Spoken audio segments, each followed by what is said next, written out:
Hello and welcome to the Race to Alaska podcast, the 15th Race to Alaska podcast in the 2026 season. I am Jesse, the race boss. I will be your host.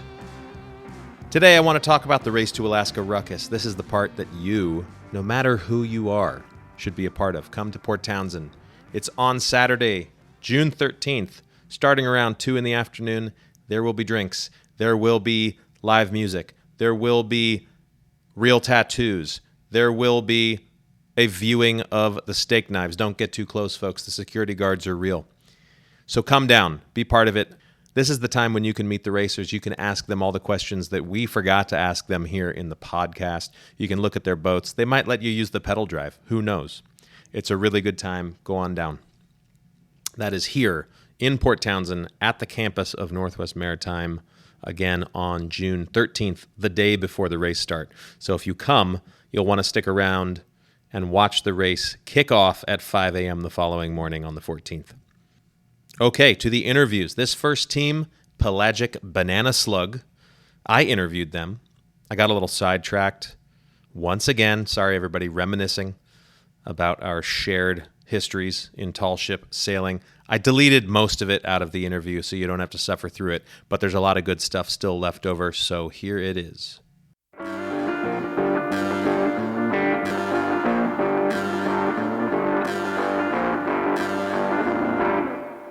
What's up, everybody? Hi. I love this first part where I just look at everybody's backgrounds. Boy. Now, Megan, you have nothing behind you, but you guys, you got some interesting. Staircase. Is that better? What's that? I'm in staircase, so Oh, you're in a staircase. that's why Beautiful. it's boring. All right, Russell's got schooner plans in the back. Yeah. It's got what appears to be maybe a wooden boat calendar. Yeah. I'm not proud of it, but here we are. Dork. Yeah. Over your shoulders, that's some kind of like rig lashed to the ceiling above a door. Oh, those are oars. That's oars. Everyone's got oars over their doors, right? Oars over the doors. That's a saying. Yeah. That's like keeps out vampires or something. Yeah. I think. 100%. Yeah. Well, all right. We should start this thing in earnest. It's Pelagic Banana Slug. What does pelagic mean? Somebody enlighten me. Just like open ocean, like a pelagic bird is one that, like an albatross. That's If I leave this in the out of the podcast, I'm going to ocean. sound like a real idiot. Oh, I'll leave it in. Perfect. I should know that. It has to do That's with our the ocean. understanding. It could be something completely different, but Well, okay. So that's a pretty good team name. Was that inspired? Was it a late night session? How'd you come to that name? I think it came from Russ's mom, pretty much. yeah, I think so. We'd looked at another boat, or we'd seen another boat that was yellow that was called Banana, it was called Banana. And we liked a yellow boat called Banana. We thought that was fun. And then we bought a boat that wasn't yellow. So we painted it yellow. And then we thought Pelagic Banana Slug. Coming as you do from a pretty heavily tall ship background, I know that the superstitions run deep in that crowd. Maybe listeners know, maybe listeners don't know, but having bananas aboard a boat is supposed to not be such good luck. They say that, but they say a lot of things. So are you disregarding all superstitions? I think we're gonna make our own to replace the ones that have come in the past, and we're gonna have better ones this time around. Megan, what would you add as a superstition? I don't know. I'm not very superstitious. You're just regular stitious. Yeah, I'm just stitious. Normal stitious. Perfect. This is going great so far. This is hot radio talk right now. Thanks for tuning into KRA-K2. I don't know how to say that. All right. So are the three of you all in Maine right now? Or just two of you? How many of you are in Maine? Trip and I are. Megan, I don't know where Megan is actually. Megan's actually sailing. Yeah. Where are you, Megan? I'm tied up at Pier 17 in New York. So Oh. yeah, not actually sailing right now, but on a boat. In the Where stairwell did of the you boat. Where did you come from before this? I had just done a transit from St. Croix to Charleston, and then I flew directly to New York to join another ship. Your audio is such Was it that, terrible? yeah, if it gets all jerky like that, it's kind of impossible to use. Here, I'll go outside. Maybe it'll be better outside. 2 minutes to run through Let's this let the event. cacophony of Manhattan overwhelm us. Yeah, that's much better. This is great. Oh boy. Well, now I just want to like have you look around. I want to see New York. You're on a large vessel. Yeah, What what is vessel? this vessel? What am I looking at? Yeah, that's what I was trying to figure out too. This is good. This is It's a really good podcasting. Yeah, absolutely huge. it's a visual medium. Oh, it's a ship. We're on a full Oh. ship right now. Oh, is she on Stod?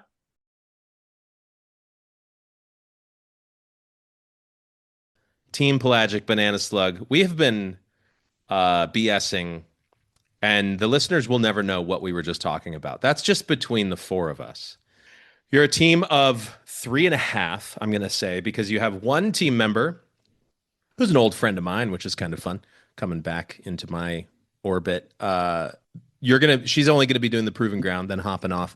But you're all big ship sailors. Like Megan is at Pier 17 in New York right now, just stepped off of a full rig ship. We just got to take a whole below decks tour. And these other two fellers are up in Portland, Maine. You're driving schooners around. But you will be riding a Cal 20 north to Alaska. Why a Cal 20? Why a Cal 20? It was the first boat that we could buy when we were in a pinch to buy a boat to do Race to Alaska. Trip and I flew out in early January with that goal in mind to buy a boat to be able to do the race with a pretty tight timeline. And so we had a very short list of boats that seemed like they would fit the bill. And this particular one was, I think, the second one that we went to look at, and the first one of those two that seemed like it wouldn't take a million hours of work. And then we put a million hours of work into it anyway, as boats do. And here we are. But we feel it is a good boat for the race. We just kind of happened upon it as the one that showed up first or second. What cost more, the boat or the flights to get to the boat? The flights. Yeah. Yeah, pretty easily. Cool. Well, yeah, the Cal 20. Now, my track of also having been a tall ship sailor, some of us, we start in big boats and then you move into smaller boats. Most people in the world, I think the track is opposite. You start, you're a little tiny kid in an El Toro, and then they slam you into larger and larger little boats, and then they get you in the keel boats, and eventually you move up into the large stuff. I started on, your average American 130-foot schooner. That's where I learned to sail. What was each of your trajectory? I stumbled into dinghy sailing in college, so I did start small boats, but only very briefly until I volunteered on the Lady Washington between college semesters, not tall ship semesters. And that's when everything clicked, and I realized people were getting paid to sail tall ships, and so pursued that as a career. And here we are. Ha! Paid. Turns out, Cool. yeah, you can survive, and that's what more could you ask for, really? What about you, Trip? I did grow up sailing. I sailed small boats a little bit. My dad, when my younger brother was born, my dad cried because his Olympic sailing team had been created fully. And then we both hated sailing, so that didn't really work out. The highlight of my sort of small boat sailing career was I ripped a tiller off an Opti, which the instructors claimed that could not be done by a child. So I felt good after that. But yeah, really, I did not like small boat sailing or sailing in general until I moved away from Rhode Island. And then it turned out that I really missed it, and I got into sailing on the average American schooner as well. And kind of the working boat vibe was very different from what I had grown up around near Newport, Rhode Island, and I liked it a lot more. Yeah, I think we're going to be contrary to what you were saying, because I also started out sailing small boats. Oh, that's okay. But yeah, I sailed dinghies in high school and college, and got into the American schooners when I was in like late teenage years. So I like to tell people I can sail 12-foot boats and 120-foot boats and kind of nothing in between. So Cal 20 is new territory. Oh, that's really good. There's always room to grow in sailing. Yeah. Absolutely. It is funny that I am still more comfortable like docking 100-foot boat than docking a 30-foot boat. It's also because you have like, some deckhands doing all the other stuff. That's helpful. Yeah. Okay, so let's talk. How'd you all meet? I mean, there's this whole underworld, podcast listeners, this tall ship underworld. You don't know that they're out there, but they're the jelly between your toes. They are on the edges of society, on the coasts, squeezed into the dreariest, most tar-smelling side streets of any coastal American town. So they meet each other. That was a little too literary of me. Did you all three work together on one boat? Have you worked on multiple boats together? Did you all meet in some other thing and happen to realize you have incredibly similar backgrounds? We've never all worked together at the same time. I met Megan in 2019 on the flagship Niagara. And then Russ and I met actually a long time ago when we were both Briefly. getting our 100 ton, Hmm. which was like 10 years ago. And we, I think, probably said 2 words to each other, but then we ended up working with each Yeah. other later. Mm-hmm. And then Megan and I met going out ice boating on Trip's ice boat. So there is still the I boat forgot about thread that. bringing everything together.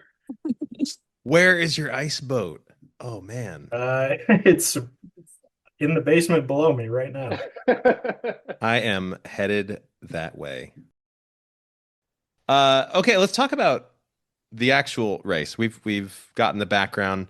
You all got these big licenses. You do these cool things. You cross oceans and climb tall masts. But you're about to race up to Alaska. Your boat, as I recall, is out here in Kingston. Yeah, that's Yes. correct. My parents were kind enough to live in Kingston, which means we get to park the boat in their driveway, much to their Cool. chagrin, and much thanks to their support.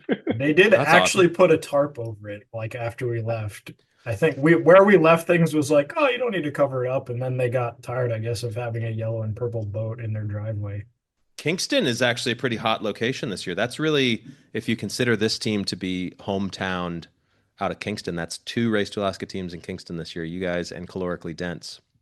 I think we saw their boat when we Oh, had the Slug in the water for a few days. They had the stickers on it and everything with it. Yeah, Oh, he's another boat here. right down visible from the Yeah, rail there. yeah. Didn't meet him, Yeah. but we saw the boat. Yeah, they're great. They'll give you peanut butter. It's fantastic. great. Excellent. So, has everyone sailed in this area? Has nobody sailed in this area? Obviously, some have. You were on Lady Washington. Not in Puget Sound though, and Oh, only okay. for a couple weeks. And I didn't grow up sailing, so I've done little to no sailing in that area. Okay. Yeah. Yeah, How I've about you, Trip? done no sailing No on the sailing out West there? Coast at all. Almost none. Yeah. Nice. We got some fresh freshies Yeah. bringing a Yeah. lot of experience up against some very different conditions. So, what are you most excited about? It's going to be beautiful. I'm definitely looking forward to seeing the Inside Passage and being able to experience that, even if it is part of a race. I'm sure we'll be admiring the sights as we go by. And yeah, I wish we had more time to cruise back on the way down. Haida Gwaii, especially, has been high on the list of mine for quite a long time. So getting a little taste of that at least is going to be really cool, and then hopefully come back again in the future at some point. Mm-hmm. I want to see whirlpools. That's what I'm in for. Does that mean that you are going to like be charging at those pinch points at the wrong time on purpose? I mean, is it the wrong time if it's going in the right direction? I love that attitude. That is the best attitude. It's not the wrong time if you want to see a whirlpool. Yeah, I mean, people they think they have to hit Seymour Narrows at slack, but if it's going the way you want to go, You could be going Yeah. 12 knots. That's oh right. heck yeah. Yeah, circles just sometimes, ask but me. still. I've never been there and I don't know anything about it. Megan, what have you been dreaming about? I'm pretty stoked to meet all of the people that are in for this crazy idea too. So I'm into that. I think it'll Yeah, be we got fun. some nutters, and there's a lot of you, so you're all definitely gonna make some friends. Who knows? Maybe you'll just run into some people you already know.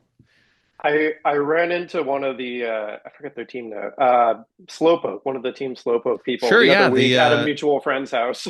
yeah, that So it's makes happened total sense. already. You're all up in Maine. Yeah. Yeah. Yep. They're gonna hook you all. You're gonna become Outward Bound instructors, and you're gonna get them to all sail tall ships. Just trade places. I Yeah. have like the timing's never worked out, but I really do want to do the Outward Bound style stuff at some point. Yeah. Sidebar that will make it off again, but like I cannot recommend it more. It's one of those like I'm really grateful I got to do it because you get to use all those little skills that you do on the side. Like, yeah, we got the log out the back. It's there. It's running. But who cares because we got GPS. But when you're like I have a coconut in my car that I got at the Outward Bound base, and that was my log with a piece of string. And Nice. you're like proper dead reckoning in a fog Yeah. off like up in Penobscot, and it's like That's the real deal. It's the real intense. deal. I couldn't do it. I could not do it. Okay, so what have you done to the boat? It's let's talk about the Cal 20 a little bit. It is well known as like a pretty bomb-proof little bastard of a boat, right? It's a little bulb keel. People take that sucker out, sail it across an ocean if you want to, if you're good enough. It's got what, like 900 pounds of ballast. It's a pretty Yeah. Yeah. it's a pretty beastly little machine. So what have you done to it? Yeah, it was not beastly is probably not the term to describe it when we first encountered it, but it's beastly now for sure. Being a boat from the 60s, it had seen better days as it had not maybe been maintained as well as it could have been. The deck was the main thing. The whole foredeck was not good, very, very flexy. And yeah, it turns out the whole core was rotted out up there. So our big project when we first got it was just replace the entire deck core up there. But the like skin on top was just fine, and we didn't want to like ruin the non-skid. So we did it from the underside, which it turns out is difficult because you're working upside down the entire time. Yeah. Um, Sounds drippy. it was very Yeah. drippy. It was unhinged. We got to a point where I would just like roll fiberglass out on top of Russ and then like pour epoxy on him and then like spread it out. And then I would lay down next to him and we would both like bench press it over our head and then try Yeah. and roll it out as quickly as possible. And it never worked the first time, so we would have like wetted it out thoroughly. And then I think for almost every piece it then fell back down on top of us, and our arms are like exhausted from trying to hold it up. And multiple times we had the thought we could just like lie here for several hours and the epoxy would set and we'd be forever entombed in We'd be fiberglass. killed. Yeah. We would die if we did nothing. So we had to persevere. And we did. Now every single time Trip goes up on the bow, he would jump up and down just to prove the point, and it did not flex. So it's good now. That's great. It's disgusting because I hate sticky things. Me too. That sounds like hell. Oh, We were like full suit, like full like face shield respirator. and how does it look? It looks sick. It looks awesome. All right. And it's like, yeah, it's like it inspires great confidence anyway. I cannot wait to see it. And that's just the fiber. We painted it yellow with a purple stripe, so the looks just from the outside, even not knowing the structural work is going on, it's an eye catcher now. To the Sounds point where you good. have to tarp it over in your parents' driveway because they're It's ashamed of how bothering the garish neighbors. it is. Because the neighbors have complained. Okay, so propulsion, the ever-present question: Are we pedals? Are we oars? Are we some magical, heretofore unknown solution? We are pedals and oars. We're covering all the bases here. Russ really wants to row, which I think is crazy, and I won't say anything more negative than that. But I want to pedal, and I've been working without having the boat nearby, which is kind of tricky to make a pedal drive. So we'll hopefully drop in through the outboard well. which works for every single person that's ever created a pedal drive for the Race to Alaska, is my understanding. Yeah, they've all worked. There's never had a problem. Yeah. Yeah. Megan, are you out on sailing contracts like right up until this thing? Maybe. I'm waiting to hear if I'm doing a transatlantic. And if I am, then yeah, I'm gonna have like one day in Boston before we fly out. We're going a couple weeks beforehand, but yeah, it's pretty likely that I'll be kind of full out until we get to Washington. Is that going to be a fun one or a grind? What boat are you doing? It would be in stud, so I think it'd be a fun one Oh, at like 15 all right, knots. Mhm. Yeah. Oh, that does sound pretty good. I'm starting to forget how miserable my ocean trips have been. I hit the like bad luck where I've just done two and they were both pretty. Notice that I don't sail tall ships anymore. That was it for you. If you need some reassurance, my last one we ended up hove to in the Gulf Stream with like 8-foot waves, 6-second period, and all of the bilge pumps got clogged. So I mean, I think could you're do smart. that bit. I could do that. It's more just like it's personal dynamics and like I'm not a party guy. I was on that was way too much for me. That's a lot. It's too bad though, because like what a cool trip and like that boat is on the verge, but everything above the deck is pretty sick. Yeah, the more time you spend aloft, the better it is. Except I also don't like going aloft, so I'm not No. cut out. It wasn't the boat for you. I am a coastwise schooner sailor. That is what I am. So you have gotten up north, you've seen whales, you've seen fjords, you've made it to Ketchikan. You've cheered, you've rung a bell, you drank a 6-pack. What's next in your life? What happens with the boat? Are we delivering it back south? Are we letting it sail off on its own? That's a really great question, Jesse. We hadn't considered the sail it off on its own part, but it's kind of trending in that direction. As a part of our restoration efforts in this decrepit old boat, it came with a decrepit old trailer, which we initially felt decent about. I got it, from the Seattle area across the water to Kingston. When we got the boat in the water and off the trailer, so we could take the trailer to a trailer fixing place with high hopes of doing a couple bits of angle iron on there and maybe replacing the wheels and being good to go. And the first guy took a look at it, and he called his manager, and the manager took a look at it, and he called the owner, and the owner took a look at it, and they said, "You should not do anything with this trailer. You should set it on fire and buy a new one." But Cal 20 trailers are not exactly common. So we're in the process of figuring out our options because we unfortunately don't have time to cruise the boat back down.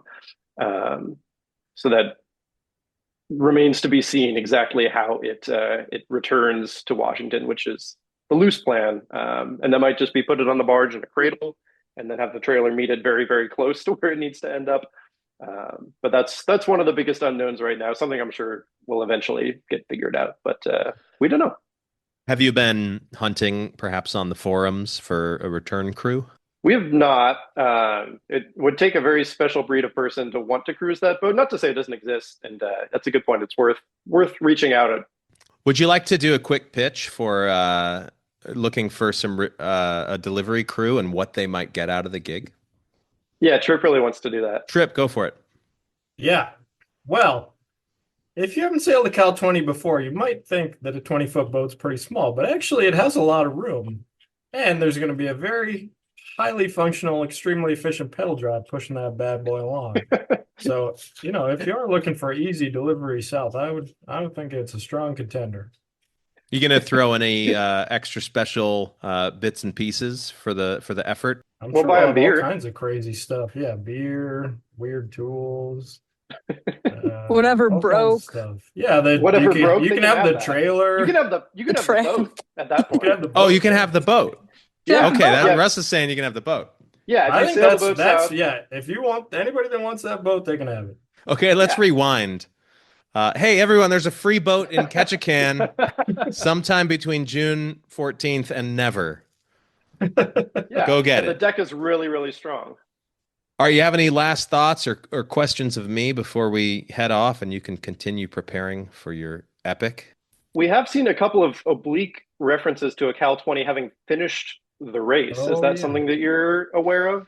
Okay, so my brain has ceased to be able to hold on to the entire what we call the Chelsea papers. Shout out to Chelsea Lou. Have you seen the Chelsea papers? If you go online on the old website, you'll find the standings, and you can Google that yourself.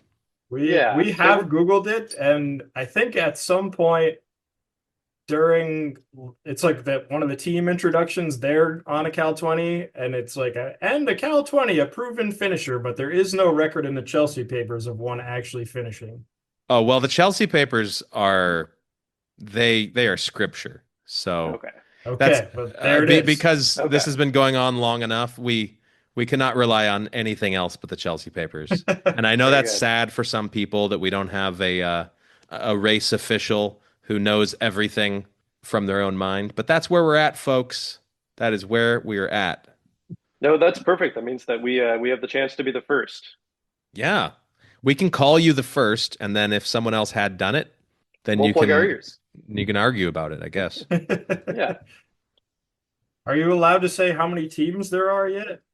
Oh, heck, we were doing just a little bit of last minute horse trading. Somebody lost a team member and we had a quick revet situation, which has resulted in yet another Angus Row cruiser joining the fleet. Whoa. It would be impossible that no teams drop between now and then because that's how it rolls. Right. But we are looking at, I believe, 72 registered. Wow. That's about Awesome. what I was guessing. That's cool. It's That's nuts. so fun. I can't It's, wait to see like 200 people running down to Yeah. jump in their boat. Yeah, it's something like 220 people. Wow. Yeah, That's it gonna be is a lot. substantially larger than any other race to Alaska. Quick plug. Hey, folks, do you have a powerboat and you want to be one of the only people in Race to Alaska allowed to have an engine? Join the support team for the Proving Ground. It's the only leg in which we're watching what the racers do, and it's the time that we figure out if what they told us in their application was a bald-faced lie. Be there. Bring a tow rope. Bring a warm hat for whoever it is you fish out of the water. Email raceboss@nwmaritime.org or raceboss@r2ak.com. Yeah, we are actually looking for some more support boats, good Samaritans on the water, because you three even might be lying to me. I don't know. That could be. Could be. Could be. Well, looking forward to seeing your boat. I might just drive out to Kingston and look under all of the tarps over boats and driveways. Yeah, for sure. And we'll see you. Gosh, it's getting close. We are, month and a half, a little more to go. Getting Be real pumped. close. Yeehaw. Yeah. Until then, go sailing. Until then, make good plans, make good choices, make bad choices. Just trying to find a way to wrap up this podcast interview. I don't know how to do it anymore. Somebody take us home. Cheer for Pelagic Banana Slug. Yeah. Yay! We'll see you in Catch a Can. All right, we'll see you in Catch a Can.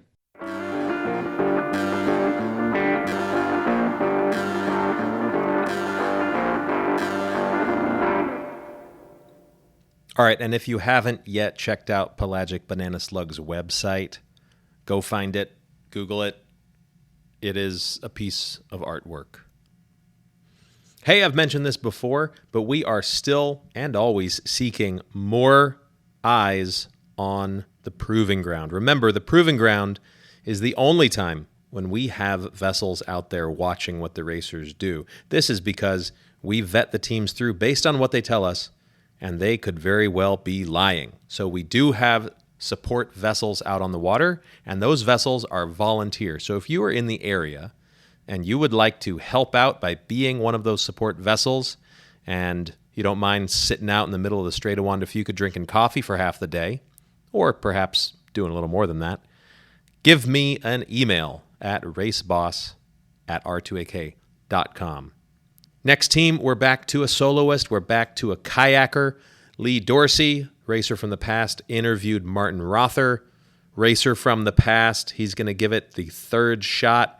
I think he's going to do it this time, everybody. Let's listen up.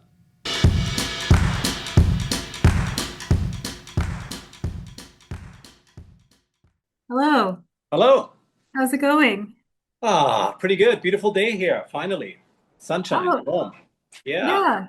And where is here? Uh, Vancouver, Vancouver. Canada, on the West Nice. Coast, right smack middle downtown and a big high rise at my office. So, Oh, wow. yes, I'm seeing the water, but I'm not there. So, So, I was wondering if you could start by just telling your kayaking, your personal kayaking story. How did you get into it, and how specifically, like when and how did you get into long distance kayaking? hey, so my first paddling experience was in Germany. So I'm German. I came to Canada in 1992. And in the 1980s was sort of my first kayaking experience on very tame rivers in Germany.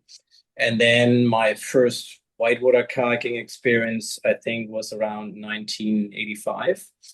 And so I did this a little bit there in the Alps. And then in 92, I moved to Canada. And that sort of the kayaking became my life, actually. I was working part-time as a safety kayaker, tiny bit of raft guiding, whitewater kayaking, teaching. And yeah, so in the 90s, that's what was pretty much my life. And then we had our son in 2000, and later I did sort of, it took a lot of time whitewater kayaking. And then I got more into mountain bike racing to balance family life and sports.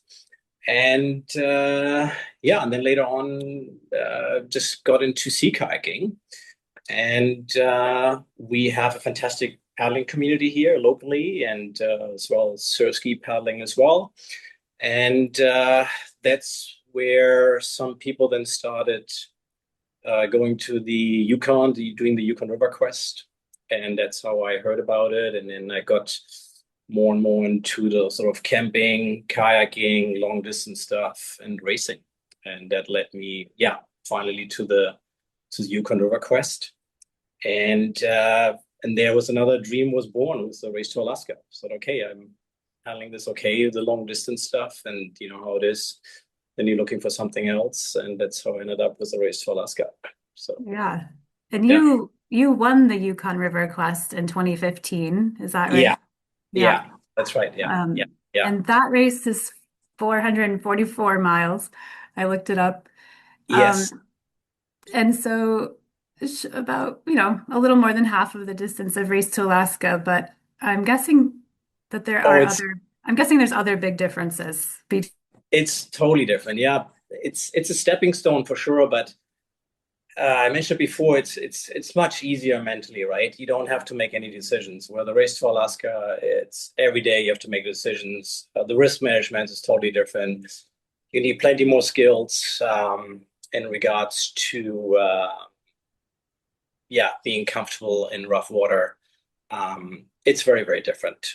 Not to say it's a hard race, the Yukon River Quest for sure, but again, the Yeah. mental aspect, it's very different. I compare it more to a 2 day bike race. You're just on the road and you just go as hard as you can, and you don't have to Hmm. think about anything really. Where the race to Alaska, as you know, the logistics are hard, and the weather, it's the big thing in the race for sure. And just try to keep healthy and deal with blisters and all that sort of stuff. So yeah. Yeah. And can you tell us a little bit about so you get done with the Yukon River Quest in 2015, and Yeah. then, like you said, you're looking for something bigger, and I totally know that feeling. Mhm. Um, and, and so you came across the Race to Alaska. Can you tell us your Race to Alaska journey thus far? I don't remember exactly how it started or how I heard about it. But when I heard about it, it's like, oh my God, this is right up my alley. It's it's just the perfect race. It has everything, right? I love the West Coast. It's very close to my heart here where I live. It's one of the most beautiful spots in the world, I think. And yeah, and I love to be outside. I love competing. Um, and it's definitely not guaranteed that you finish this race. Where the Yukon River Quest or any other races I've done in the past, I've done a lot of cycle bike racing and endurance um, bike days where it's pretty much guaranteed that you finish. If you're properly prepared, it's pretty much guaranteed you finish it. Where the Race to Alaska, for me so far anyway, for some people it might be different, but for me it's really, I see it as a 50-50 at this point, because I've been there twice now. Well, once I started, and I know what can go wrong. And from all the other people I heard, a lot of people are not finishing. Yeah. And it's just a long race. I mean, you know yourself, I think you had a pretty tough race with your sister, I think, in 2022. Yep. It sounded pretty demanding, if I remember correctly. Maybe you can say something quickly to that as well. Yeah, my sister and I did in 2022, and that was my second time doing Yeah. it. And so for me, that was actually an easier one because the mental questions were so much less the second time Okay. around. Yeah. So all of the uncertainty that I had the first time around was gone. Not all of it, there's still, Yeah. you don't know Yeah. what's going to be thrown at you along the way, but yeah, but my sister had quite a challenging time. She's not a rower. Okay. She is a rower. She's a great rower now, but Yeah. she didn't have the long time experience of rowing that I had to get all Yeah. of her muscles Okay. and tendons Yes. ready for something like that. So Yeah. Yeah. yeah, it was a tough Yeah. race. But Yeah. for those who don't know your whole history, you mentioned I think you've tried to do this race twice Yes. So previously. the first time was 2023, and it was all ready to go, all packed up, and ferry was booked, and then unfortunately I had a family emergency, so I had to go fly back to Germany, and that was hard to take. And then the following year, so 2024, I tried again, and it was great. I felt really good, well prepared, and we had a tough day at the crossing to Victoria. There was a 50-50 if I go or not go. And I did go and finished well and made the right decision, but it was really, quite a trip getting across. And then unfortunately I caught COVID somewhere along the way, in the beginning, obviously. And then I had a good start from Victoria, but then I think it was already in the first night I overnighted at Salt Spring Island. So I had still a decent day. And then I felt already like a sore throat coming up, and the next day low energy, and it was just deteriorating from there. And then in Comox, I stayed overnight at the campground, and then I knew that's it.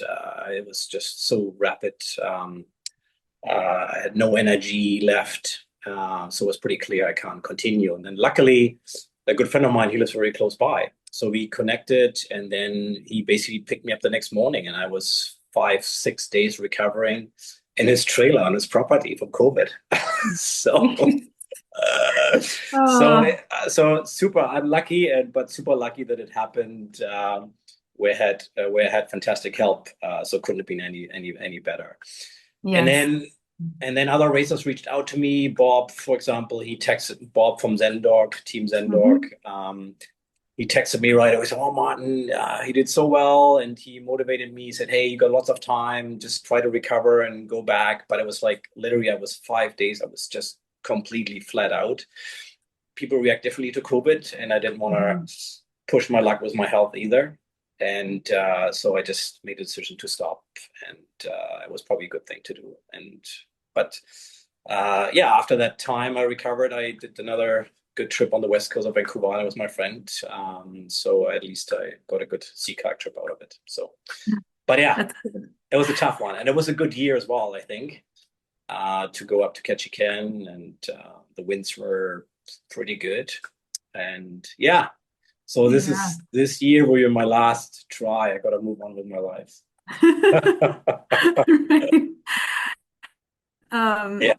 Yeah. That must have been such a hard decision to pull out. I mean, it was.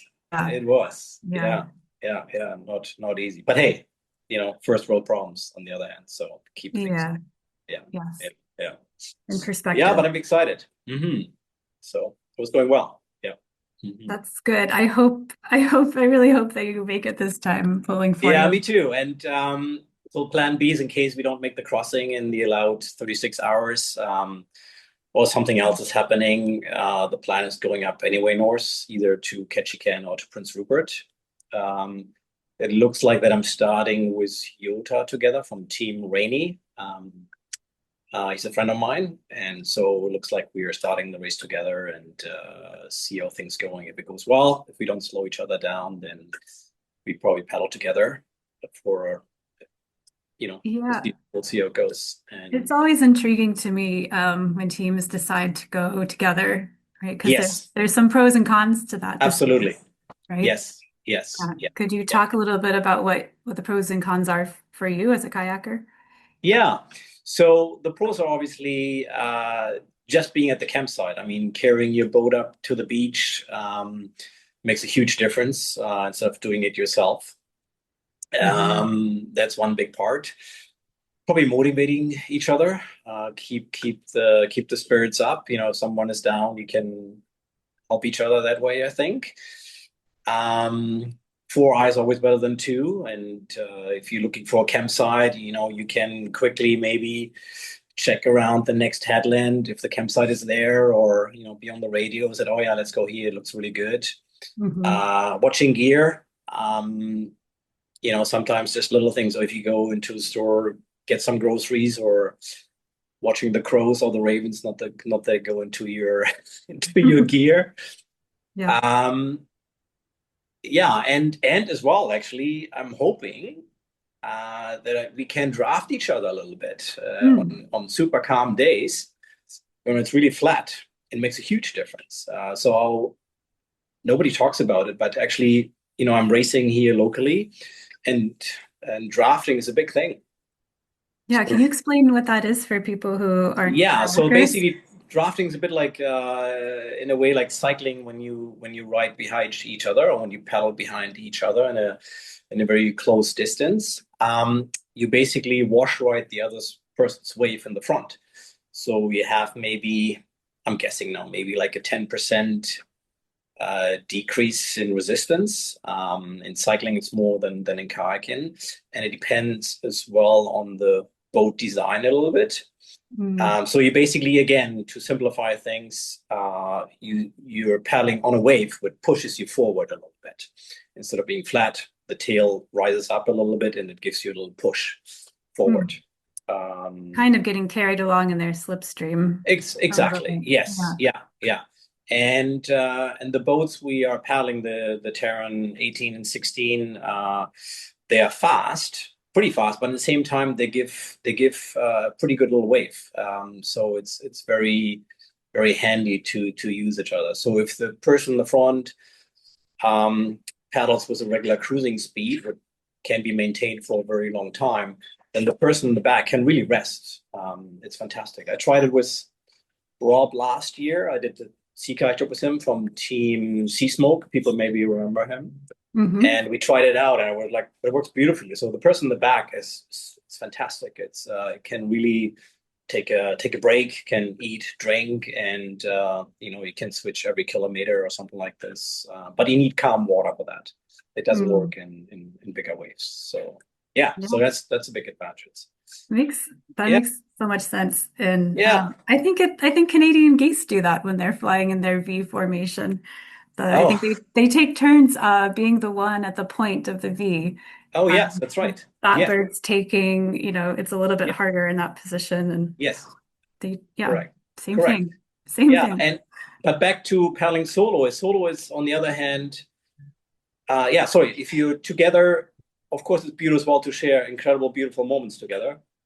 It's wildlife, connection with wildlife, I can imagine out of my head.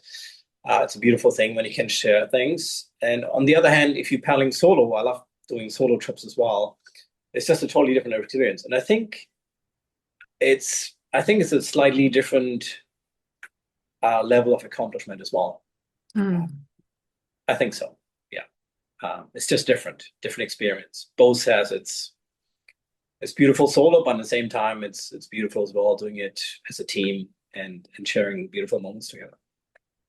And do you think it's a different level of accomplishment because it's more difficult overall being by yourself? Yeah, I think if I'm paddling together with someone who's a good paddler, my confidence level goes up. Hmm. It's maybe different for everyone, but that's personally my experience. If I'm together with someone else who's a good paddler, doing some bigger crossings or going through tricky water, my level of confidence goes up. Um, I don't know if you can relate to that. Yes, I totally can. I mean, I haven't done a lot of rowing on my own actually Oh, because I okay, know that I don't really like it.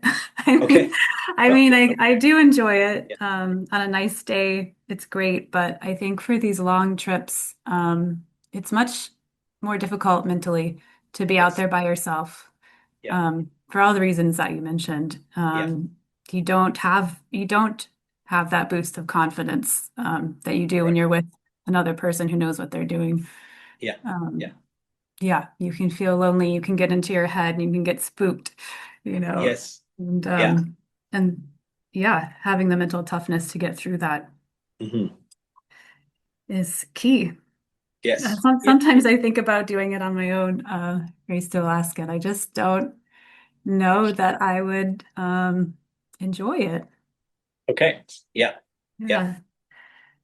But I have tons of admiration for those who do decide to do it on their own. It's yeah, very yeah, impressive. yeah. So yeah, we'll see what happens with Yoda and or maybe even with the other paddlers. Esther from Esther Wheeler's in there as Hmm. well, and I'm very impressed by her. First woman single sea kayaker, I think, in Yeah, Race to Alaska. yeah, it's So exciting. yeah, so yeah, big big respect for sure. So it's great to see her on board as Yeah, well, and all the other rowers. So it's a good amount of people this year for human powered ones. So I'm excited. yeah. Um, what's the thing that you're most looking forward to when you think ahead to your time on the race course? Oh, I mean, I'm hoping for exciting days, not just suffering days, but as well like really good, some good downwinders. I love downwind paddling, and our Mm. boats, the Terran is an amazing boat to paddle downwind. So I'm hoping some really fun days. Uh, I think we will have a lot of headwind. So I hope we can really value the good days. And yeah, I hope for incredible wildlife encounters, of course. So far, I never got disappointed. Every time I'm out there on the West Coast, there's something. Every day, pretty much, is something exciting to see.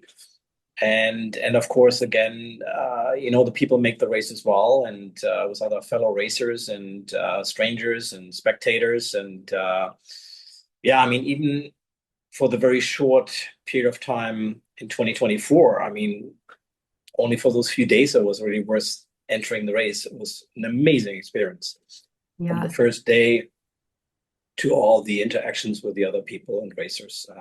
It was fabulous. Yeah, very cool. it's an incredibly rich experience, right? With Yes. all those different levels of the scenery, Yeah. the physical enjoyment of being out in the boat, and then all the people, the camaraderie of the fans and the fellow racers. Yeah. That's why I mean I can't think of any other race. I mean, again, I've done so many races in the past, but this really sticks out. It's incredible. Yeah. Mhm.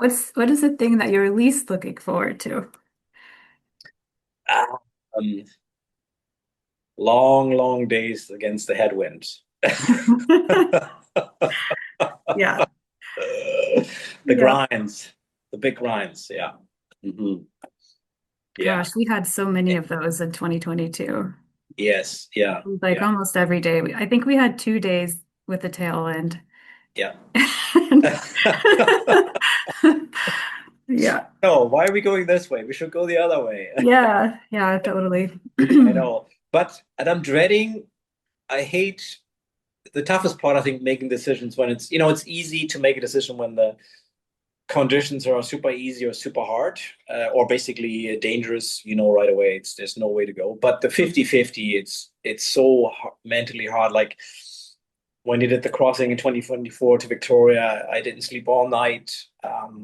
And literally, like, I made the decision 5 minutes before start, really. And it just Wow. drains you.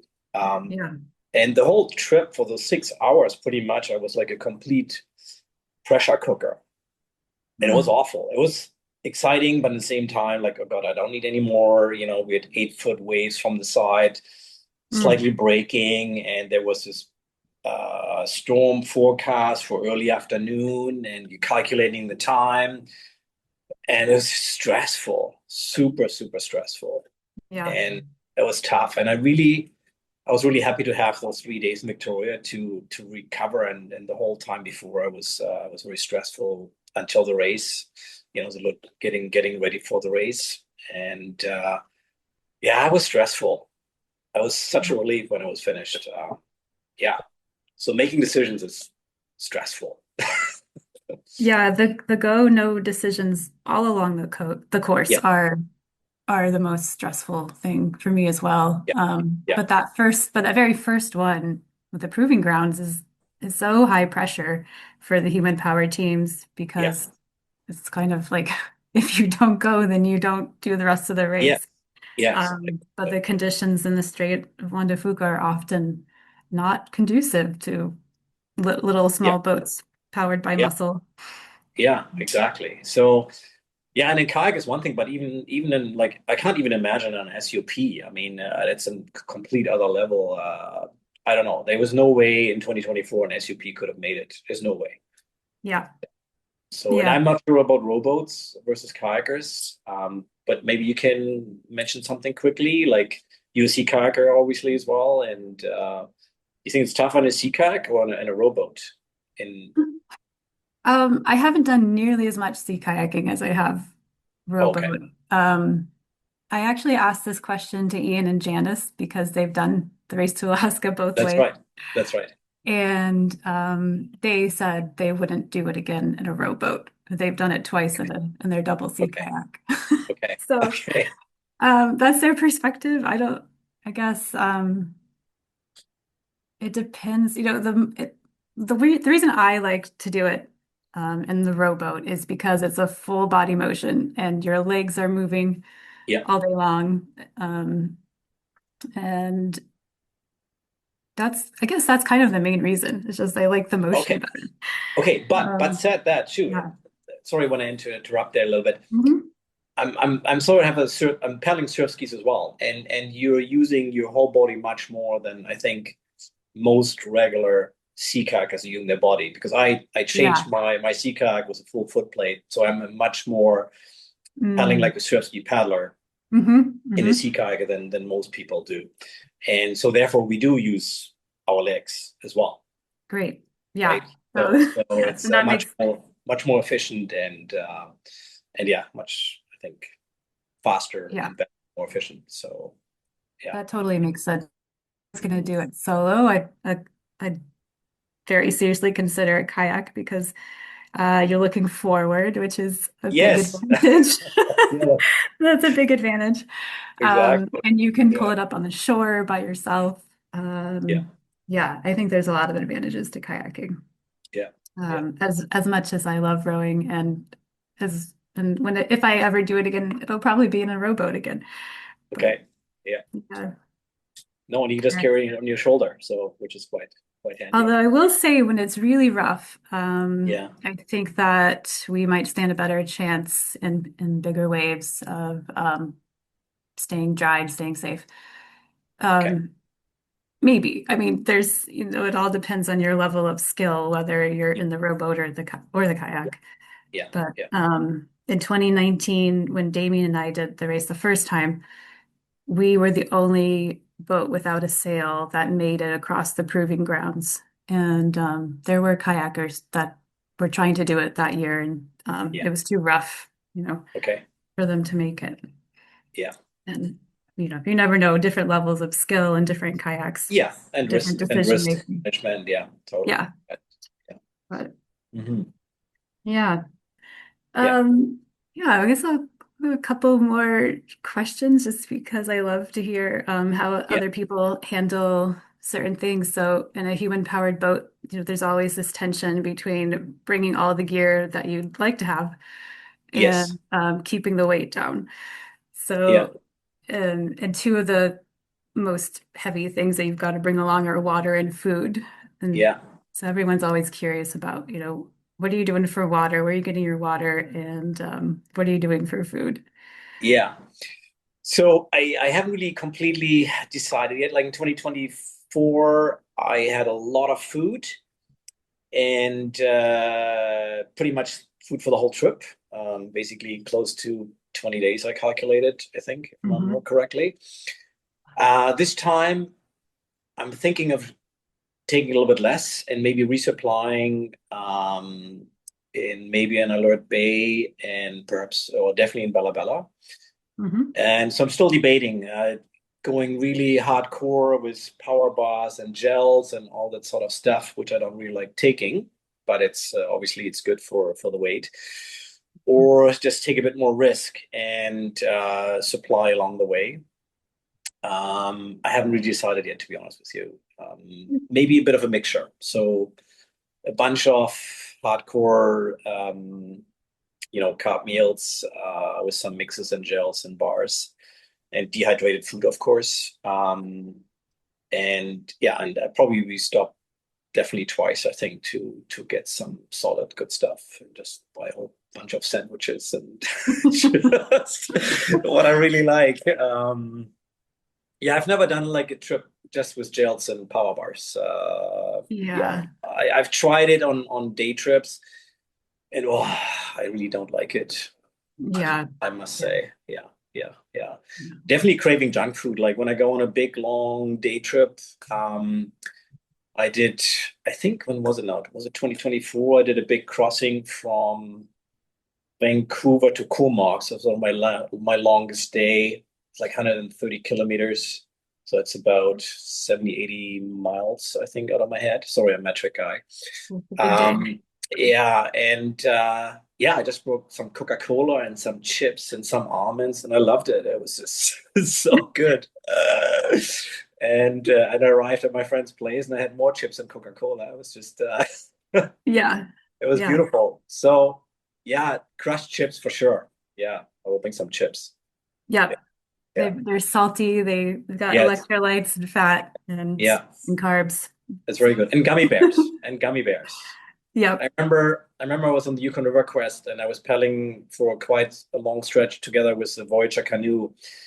And one of the ladies brought out some gummy bears and I didn't bring gummy bears. And all of a sudden I saw those gummy bears and the cravings. I've never felt anything in my whole life that I needed those gummy bears right there and then. It was incredible. I felt like a pregnant woman who just couldn't stop eating those things. It was Yeah. quite amazing. I never leave on a rowing trip that's like more than 5 miles without some kind of gummies myself. Yes. Yeah. They Yeah, really so I hit the think spot. I think we'll bring some Cliff Blocks. I like those. They're like sort of gummy bears, but they're probably a bit better than gummy bears. So I'll bring Yeah. those. Yeah, Yeah. so yeah, almonds, chips, gummy bears, chocolate. Yeah, sweet and salty. Hmm. And I definitely want to bring some dehydrated meat along. Some dried steak I found the other day, and that was very lovely to eat along.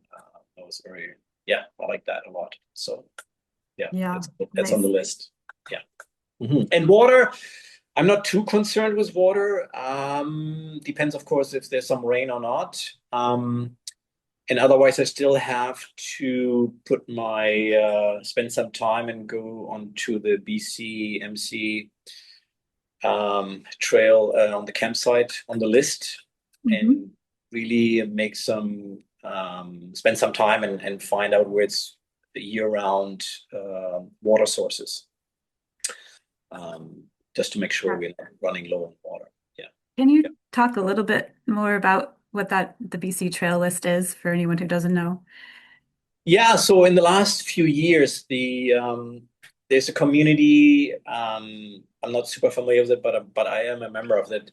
They are basically building campsites along the way, the BC coast. So basically starting on the south here in Victoria, all the way up to Alaska. And it's great. It's you can become a member, and then you have access to a map where all the campsites are listed with their coordinates, and as well what the campsites provide. So if you only can go there in certain tides, or if it's in all tides, how many campsites are available, for how many tent spots, and so on and so forth, and where the next water source is. So it's super helpful to have those coordinates, so you can rely on a reliable campsite. Yeah. I don't That's know if right. it's still the case, but when I was planning our route back in for the 2019 race, Yeah. I think I became a member and then was able to download a file with all of the sites, the Yeah. coordinates, and import that into my GPS. So Yeah. I just had those as waypoints, and it was I don't know that we actually stayed at that many of them, but just Okay. knowing that they were in there, Yeah. and were known sites that we could find along the way was such a mental relief just to have Yeah. that in the Yeah. back of our minds.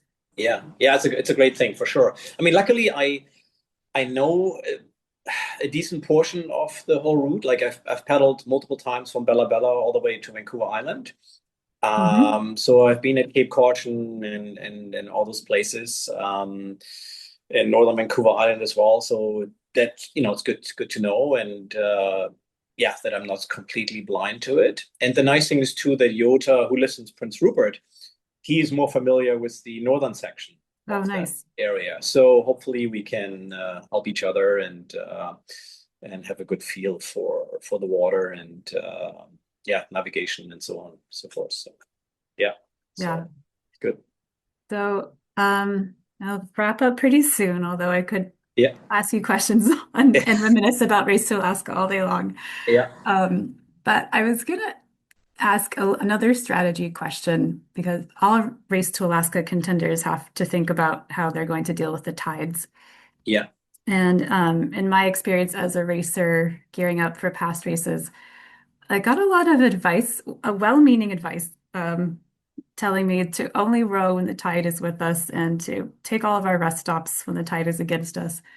And I'm curious what you think of that advice and what your strategy is with the yeah. tides. So I mean, the big famous question is: would you prefer the wind from the back, or what did they? How did they ask this again? In those funny questions, would you rather have the current with you or the wind or something like this? Yeah. I think I would rather have the good wind with me, because many times I was paddling against the current, but when I had a really good wind, it doesn't matter. Like the wind is unless the current is crazy strong, like whatever. Simon is a different story, but Hmm. generally speaking, I rather have the wind from the back for sure, because it creates waves, and you can even very often paddle against the current very easily when you have good wind, and which creates waves, and then I can surf the waves. Hmm. Um, where, I mean, it depends how strong the wind is and how strong the current is, of course, right? But to simplify things, yes, I rather have the wind with me than the other way around. Does it make sense what I'm saying? Yes. Yeah. And it's the same with the rowboats that I've taken. They have so little, there's so little of the boat that's actually in the water that Yeah. they're much more sensitive to the wind than Yeah. the current, because there's a Yeah. lot more, much more of the boat is out of the water in the Yeah. air, Yeah. getting And pushed again, around. and in particular, the kayaks we are paddling, the Rockpool Terran, it's just a downwind machine. It's I don't know if you've done some little Googling or research on it, but it's just, or if maybe you paddled one in the past as a kayaker. I Uh, haven't. okay, No. if you get a chance, try it. It's unbelievable. Nice. It comes very close to Surski. Like locally, when I'm Wow. paddling, very often I can keep up with the intermediate average Surski paddler in That's a downwind. impressive. Yeah. So, and I had it as well in last year. Went to the Gorge Downwind Championships in Oregon, Washington, on the Big Columbia River, and it was just amazing paddling this boat and the waves there. So, yeah, highly recommend it. Yeah, super, super, super fun. Well, I hope you get the chance to make use of that downwind Yes, ability. for sure. Sure.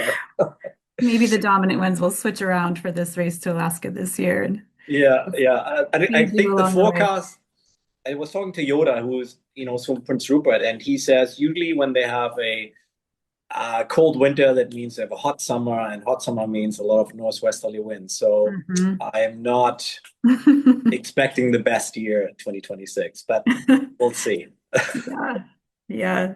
Hope for the best. Gonna be a grind, but It will be a grind. Yeah. hopefully you'll get a couple of those good downwind days and make Yeah. the most of them. Yeah. As long as it's sort of calm in the morning, right? So as long as it doesn't blow day and night. Yeah. Yeah. I mean, it usually is. Yep.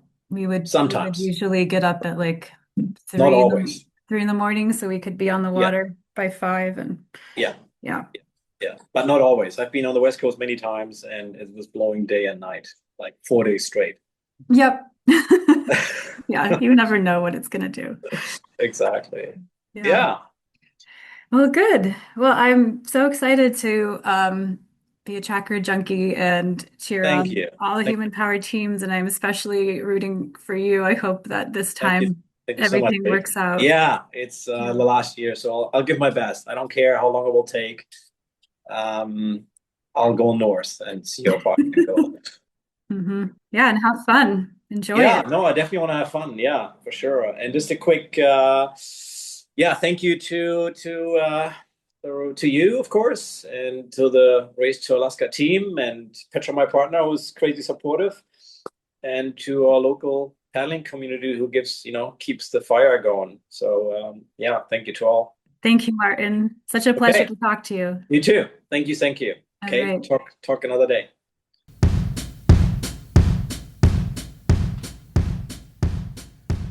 A lot of racers think they're pretty hardcore because they sailed to Alaska, but man, listening to those two talk about doing it with muscles alone, I think sailors, myself included, have something to learn. Our last team today is Team Surf Scoters out of Olympia, Washington, aboard the good ship Spitting Kisses, which they purchased from the 2024 team Only Lubbers Left Alive. That was Mark and Chelsea. And we got Mark and Chelsea to interview them. So let's listen to their chat.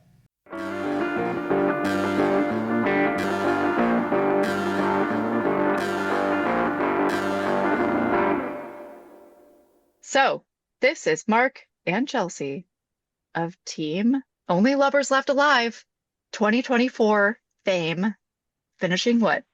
10th, 15th, something like that. Can you remember? It was amazing. 10.5 days. Surf Scoters are joining us because the Surf Scoters are sailing to Ketchikan on our beloved boat that we sold to them, Spitting Kisses. Yay! No regrets. Just some. Just some. We miss that girl. She's I fun. do miss that girl. This is a super special day. I would love to hear you tell us what's going on today.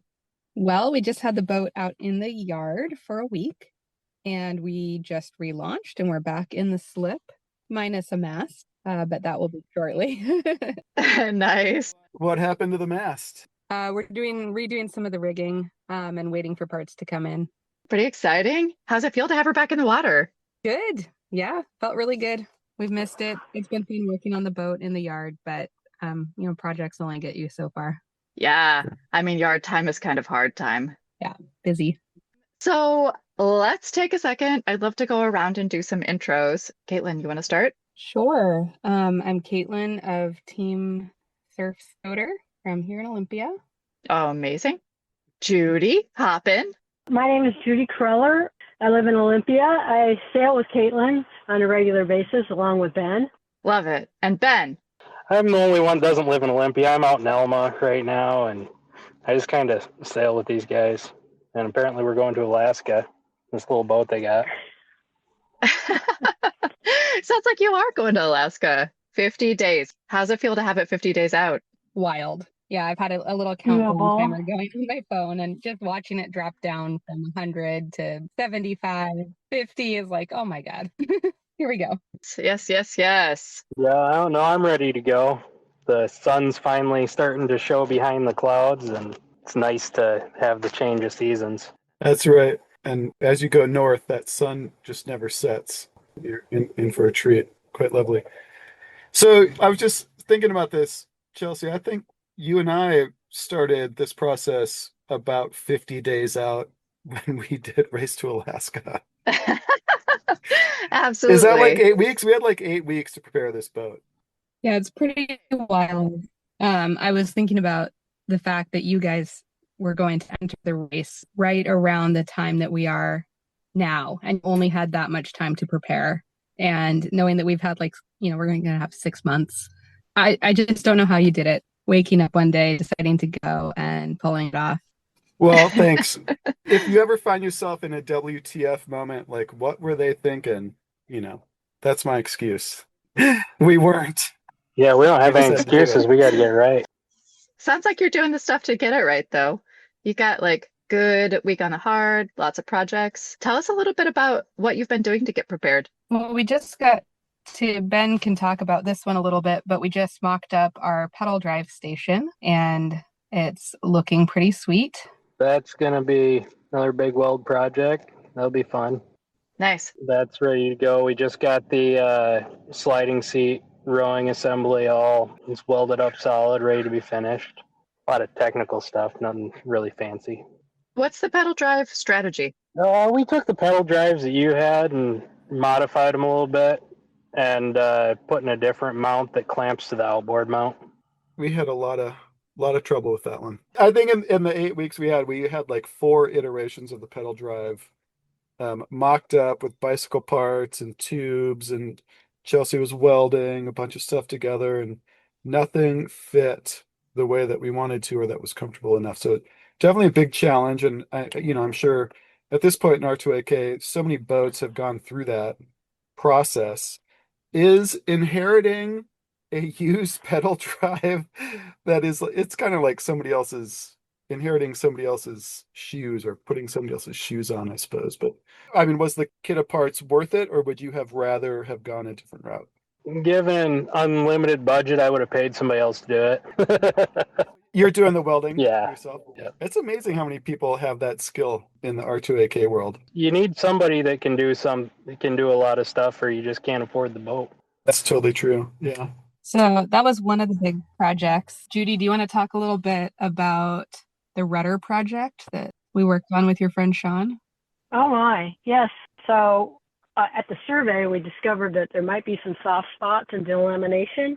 So we were prepared to take it off and do repairs, but with further investigation once we had it off, it appeared that the whole starboard side of the rudder needed to be cut open and dug out the mushy cell foam, and then just proceeded with rebuild. It's our bionic rudder. Oh, wow. Well, kudos for catching that. Yeah, it's in really good shape, and it had a couple extra hours to dry before we splashed today. Back on in the nick of time. Yeah, I bet that feels great and stable. Lovely to eliminate those possibilities of dropping the rudder. Never a good one. We decided, if we hit a big tree, it's not going to matter. It's as good as it's going to get. You could start with a brand new boat and hit a tree. Our goal is just not to hit any. Definitely a good goal. I feel like that's one of those never-ending unknowns. There's a lot of unknowns, right? But that might be the biggest category of unknown. Is there a tree that we will ram ourselves into? What other of the unknowns are kind of big and lurking ahead of you that you're worried about? Good question. Weather. Yeah, definitely. Hopefully the wind gods will be in our favor the whole way and on the way back. Are you sailing her back? Yeah, we're going to do a turn and burn. Whoa, badass. That's amazing. Yeah, we were Jealous. calculating out days until we needed to each be home for work and family commitments. And we're like, we could probably make it most of the way back. And You'll the have a first thought was motor. we'll get it back to Vancouver Island. And then it's I think we can get it all the way. So we're going to try. That's great. Wow. Good for you guys. I wonder if you're the only team that's as ambitious to go up and back all together. We'll see. We really like sailing with each other. It should be fun. Yeah, that's Great. the right foundation. I kind of figure if we get up there and everything's good, we're going to want to keep going, or we're just going to want to get away from the boat and not see each other. I don't know how much middle ground there's going to be in that. Absolutely. I think you'll realize that when you get up there, there's a lot of this journey that you are just suffering through to get to Ketchikan as fast as you can, that you weren't able to stop and enjoy the beauty of the Inside Passage and that lovely part of this world. And so being able to turn around, I mean, you're going to want to go back even when you come home. Like it's Nice. absolutely beautiful and stunning scenery up there. And I'm jealous you guys are doing that. It's great. It's good to hear. You'll be reinvigorated for sure. Joined an outboard shipping mafia, doing a conglomerate to ship a bunch of outboards up through AML. Yeah, pick them up when we get there. It's been fun to reach out to the other teams and just get to know some of the other teams that are going this year. That's great. Yeah. Are you guys doing that through Facebook or? Yes. We didn't really participate in that much in our race prep, did we, Chelsea? No, we definitely didn't. But once we got to Port Townsend, we Yeah. started to have a really good time with our pals. Became dear friends. That pretty cool lamb roast, kind of a highlight of the Port Townsend time. It's really a special moment. And then actually, I gotta say, Victoria was one of the neatest times. I was like, oh my gosh, there's these extra days, and I don't even know why. But we got there and we still had so much to do on the boat. But we also, Every boat had so much to do on their boat. There was yeah, no got to boat like sitting around like. have good company and doing the work and good company and like having some delicious beverages and meals together and just helping friends and getting to know people. It was lovely. Looking forward to it. So, what has brought you three together? How did you find one another? And then I'd love to hear your origin, your team origin story. Who started it?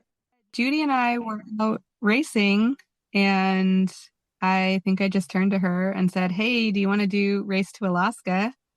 And she said, "Yeah, I've just been kind of hoping somebody would ask." And I said, "Yeah, me too, but nobody has. So I'm going to do the asking."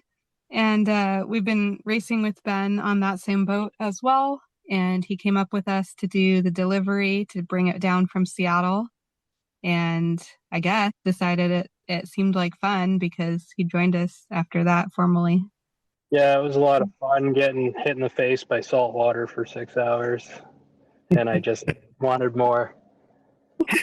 Spitting Kisses is a good name for that boat. That's exactly why she's named Spitting Kisses. You know, and also she's fast, and so like when you pass people, you just blowing spit kisses. at them, huh? But definitely a wet boat. We've had a lot of fun learning to sail it, practicing, taking it out in all kinds of conditions, trying to get ready. That's been fun. It handles like a dream. It's a nice boat. And we've fallen in love with her really quickly. What's the spiciest that you've been out in? 25 to 30. So we've taken it out a few times in conditions like that, tested all the reefing configurations. Haven't gotten into any full on storm sail conditions, but I think we've put her through the paces a little bit.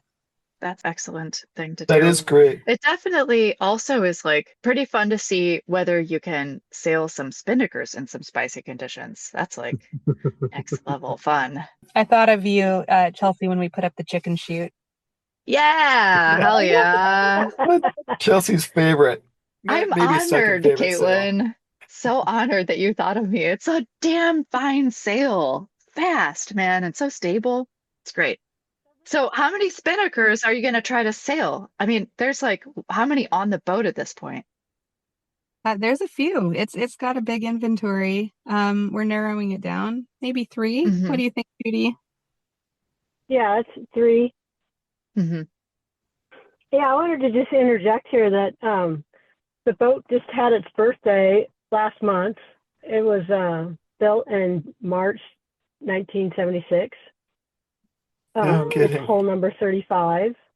Yep. And the first owner is Ian Christopher, who lives here in Olympia, and he sailed it down here in the South Sound quite a bit. Was it Little Toonses back then? No, I think it was called Sundown Express. Sundown Express. Yeah. Yep.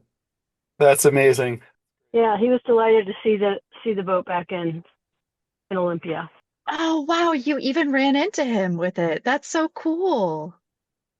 And some of the racers who did, I don't know what year it was, but on Trickster. So some of the Olympia sailors did Race to Alaska have been meeting with us. 2019. Yeah. Nice. Uh-huh. And they also used to race on this boat when it was Sundown Express. So it's drawn a lot of attention down here in the South Sound. It was a classic here, and it sounds like it kind of changed the racing scene when ultralight boats came on. And so a lot of people have fond memories of it. It's a really neat thing about a Santa Cruz. It's like actually one of my very favorite things. We first bought this boat and we were in Anacortes, and we ran into a handful of folks that knew her, and they were so excited that, they could follow her sort of life to us, and that we were doing some fun things with the boat. And it's just kind of a cool thing to have a boat that has that type of history and, you know, recognition. And there's a bunch of them, right? But at this point, like, it's kind of neat that there's this real, like, understanding of the value of those special boats and the way that they've been passed, between hands of different racers. And it's just a special thing about being a Santa Cruz sailor and owner. Well, we're honored to be part of the ownership group. It has just opened up all kinds of new connections, and I think that's been one of the most fun things besides just sailing, which is always great. But just getting to know more people in the community in different ways than we would have otherwise. Yeah, I love that. And then you've got R2AK, which is like, you're going to get introduced to the whole new community of that little family. So lots of new connections ahead. I'd love to know a little bit more about, I think one of the things I'm always most interested in is like, okay, great. You were like, oh, this sounds cool, but like, what motivates you to undertake this big challenge? Like, it's quite ambitious, and what's driving the investment and your time and money and all of the challenges ahead that you'll face? Maybe, Judy, you start. I like adventure. I try to do something big every year. This is the big one for this year. Although in 10 days, I'm going to be one less than that. I'm going to be running in the Bloomsday race, the 50th edition of the Bloomsday race over in Spokane. So I'm stoked about that. Yeah, this adventure to Race to Alaska, I've been wanting to do it ever since they announced the first race. I talked to a couple of people, and we had, okay, with the right boat and the right people, it will be fun. Yeah, I've been dreaming about this for quite some time. And a long time ago, I worked in Alaska, and I helped bring home a 200-foot boat through the Inside Passage. And I was just really impressed on how beautiful it is up there. And I've cruised up to Desolation Sound, but I haven't gone north of Campbell River. Yeah, I'm just looking forward to the scenery and the challenge, and enjoying it with two people I really care about. It's cool that you have like a yearly challenge. I love that. It's a good way to do life. All right, Ben, tell us about yours. That's a good question. Why am I doing something like this? The opportunity presented itself, and I think I would be upset with myself if I hadn't taken it. When something like this comes by, you could let it go, but then how many things do you let go? I don't know. That's the best I got. It's a great reason. You just say yes. That's right. I mean, we got a great crew. We've sailed together on a lot of things, We talk, but we don't need to all the time. And it's nice working with a team where things can just flow and you can work on it, especially in conditions where most people don't even get the opportunity to do something like this. So I feel really lucky to have the chance to do this. Yeah, super good perspective. It is so rare to have the opportunity to just like have that type of trusting relationship with people. I love it. Okay, Caitlin.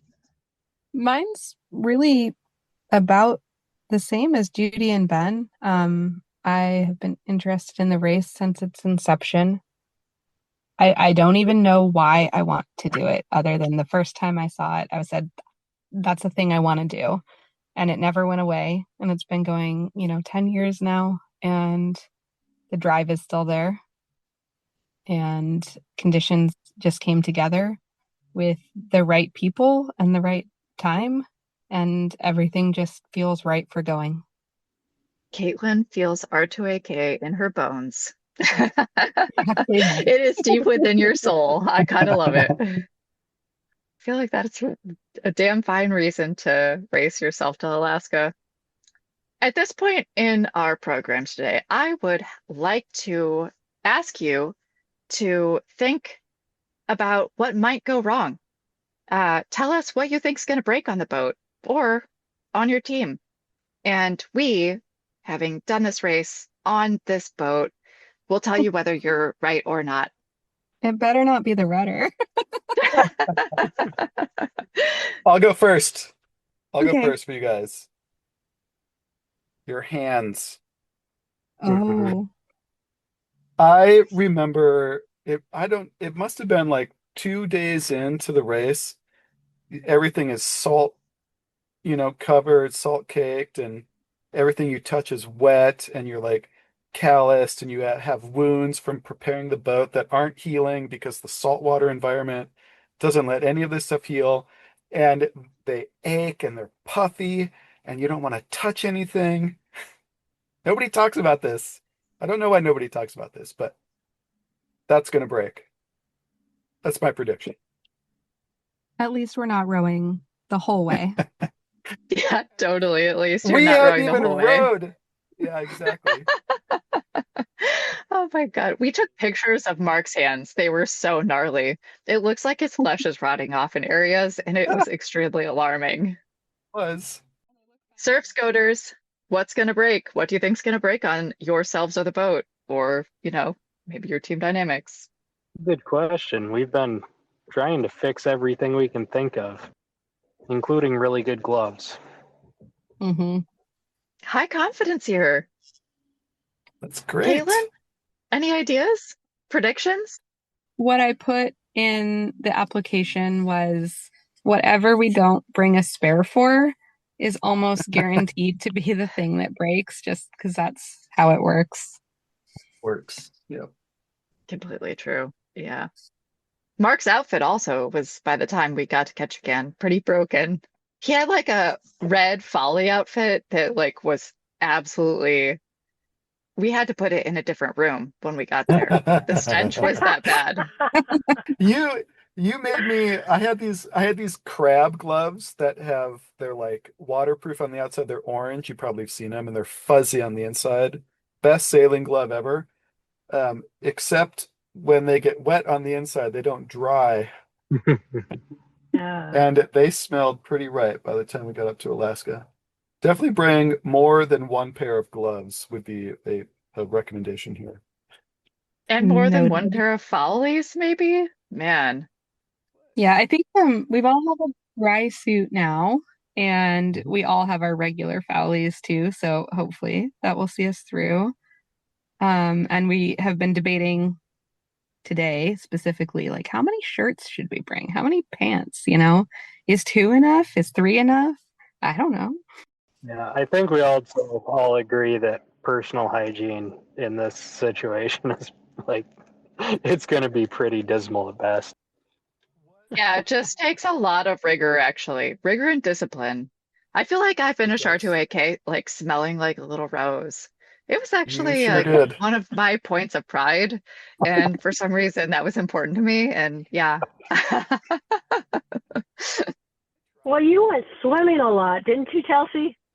We did swim. Yeah, we We did swam and swim. we had one day where we were just like too messed up by the conditions and had to take a little pause. So there was some time for some like good self-care in there as well. Nice. Hmm Anybody else? Predictions. What's going to I break? figure my glasses are going to break, so I'm going to probably bring 5 little cheaters, whatever, so I can still see what I'm looking at. Just The for essential reading. gear. Can we jump to strategy for a second? Because I am curious with 3 people on the boat, because we only had 2. Are you guys planning on sailing straight through, or are you gonna, like, if the wind dies and the current's against you, you're gonna drop an anchor? Like, what's your strategy for getting up there? A little bit of both. We're planning to sail straight through in shifts, but if we are pedaling against an adverse current and we are not making it, we're going to anchor and wait it out. Good strategy. And what's your predicted time for getting up there? How many days? We're thinking between 8 and 12. You guys did it in like 10, just over 10, right? Yeah, we did it in 10 and a half probably, and that included like a day and a half of like, holy shit, Queen Charlotte Sound scaries. We took a little break. Mm-hmm. We got caught in a big blow. Big seas. Yeah, but then we cooked. We turned up the heat and we put up our big ass spinnaker and just surfed our way from, I don't know, the last day was just like really, really fast. Kind of fun. It's lovely. Yeah, surf is the correct word. Where's the Scoter from? Tell us about this name. When Caitlin asked me to join the team, I saw her and her husband talking about the birds that were just nearby when we were ready to start the race. And I asked, like, what are those? And they said, oh, I think those are surf scoters. And so later I kept thinking about it, and I thought, well, maybe we should name our team after the birds that we saw today, just a nod to the day that when we decided to be a team. That's great. I'm not much of a birder, but I do know that I usually hear them before I see them. When they're trying to take off, they make this little sound. Doot, doot, doot, doot, doot, doot, doot, doot. Huh. I gotta look up that bird. Sounds adorable. And they migrate all the way up past Ketchikan to some breeding grounds that are inland into the Tonga forest. Yeah. Lovely. So, Or Tongass. Tongass. so we're just following our flock. Ah, nice. I love it. Love it. Mhm. So this is your opportunity. We've done it on the boat. Any questions for us? Did you automatically reef every night, or did you just No, God, no. go for it? That's such a great question, and probably the logical thing to do. We reefed when we were like, oh shit, we should reef. We reefed when we were like, oh shit, we should have reefed an hour ago. Yeah, That's when we reefed, and typically. that's also when we changed sails, and our strategy was go hard, go fast. And We then don't know sleep at what we're night. doing, and then sleep at night. Of course, yes.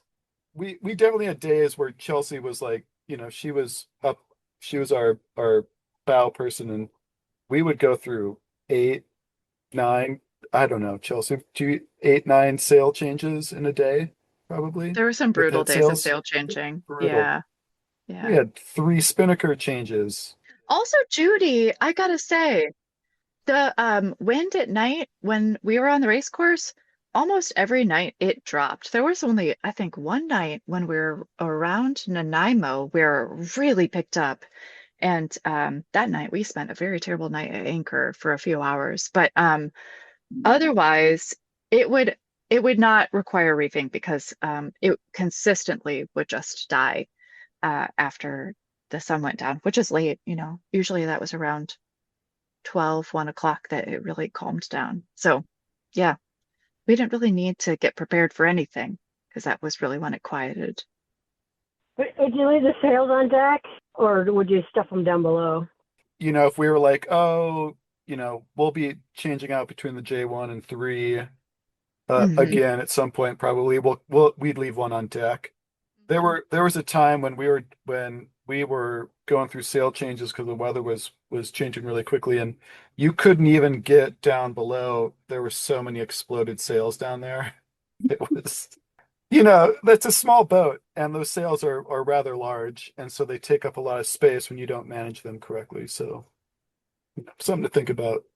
And there are 3 of you, so you can do it. We were thinking like, wow, this is a small boat with the three of us on here. And then we saw 6 people on an Olsen 25 and it didn't seem quite so silly.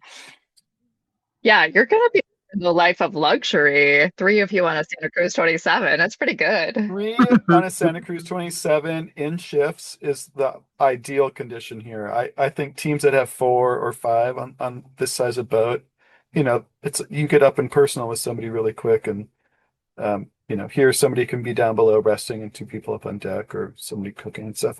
It's a great number as long as you don't have too many pants or t-shirts. Are you guys gonna be sleeping in the quarter berths? Or are you gonna? Because we just slept up in the V, and we just had like some big cushy pillows and sail bags that we tucked in, and we probably had the best sleep of our life up there because we were exhausted. But are you changing that setup? We're going to use the pipe berths. But if all 3 of us are sleeping, someone will be up in the V. The pipe berths are so cozy. I slept on those on Katie's boat, my friend Katie, of the Sail Like a Mother. And man, I was surprised. Really great. It's like a hammock or something, Like a Yeah, hammock, it yeah. is. Super cozy. And so were you guys only sleeping at anchor then too? No, we all the time. I single-handed halfway to Alaska, and Mark single-handed the other halfway to Alaska because we did a lot of sleeping. It was like, if somebody was sailing, the other person was sleeping, and then we would have a couple of hours of like hanging out together, maybe when it was sunset or we were enjoying a meal together. Or if it got really spicy, we would obviously be sailing together, but a good chunk of the time we were both solo. And it was actually quite an interesting thing about the trip. I didn't I didn't think it was going to be that way. And I yeah, didn't either. and there you are. Hmm. Did it end up being a pro, like an unanticipated neat thing about doing the race? It's a lovely boat. She's set up to single hand very well, even when the spinnaker's out, Hmm. which a Yeah. lot of people would probably scoff at, but she that boat is so confidence inspiring and capable, and we both fell into that, frame of mind early on when we first got her, and we were sailing in some spicy stuff, and it was unintended, but it was definitely the only way that a double-handed team could probably manage. It's a lot of work, physically demanding. Even with 3 people, I'm sure you guys will be physically tired, but Definitely. she sleeps as well as she sails, I think. So true. Probably some of the best dreams I ever had. I am so excited to see you all on the dock in Port Townsend. And I want the people in Port Townsend and Victoria and Ketchikan to be able to come and find you. Is there one thing you want them to know about you and your team and your journey? I'd love for you to like share something cool, team superpower, secret amazing skill. The flow state, like Yeah. Ben said earlier, we are really good at falling into that and just anticipating what the person is thinking and what needs to happen next. And when we get in that groove where like you don't even need to talk to get things done, I think that's our superpower. It's beautiful. Fantastic Yeah. quality. Judy, anything you want to add or something about yourself that I wanted to say that when Ben is in his happy place, it's usually when everything's hitting the fan. I mean, he's enjoying the challenge of what weathers we're facing, and yeah, and on that boat, the boat feels really good when it's in weather. So I don't know what my superpower is other than that I'm just really eager to do this, and I'm eager to meet a lot of people that are doing it as well, and yeah, I just want to go have some fun, and yeah, just epic journeys, just waiting for us to come along and enjoy it. Yeah, so good.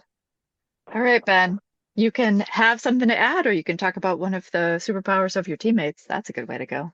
That worked out pretty well, but she took my superpower. Nah, it's all good. I wouldn't even have thought of it. But yeah, no, I'm definitely looking forward to it not being boring. I can use some excitement. I need some boring. I need not boring, but to be unplugged and just out in nature and away from computers and technology and just reconnecting with all of that. I'm feeling pretty burned out. This feels like a refresh and a reset. I hope it is that for you.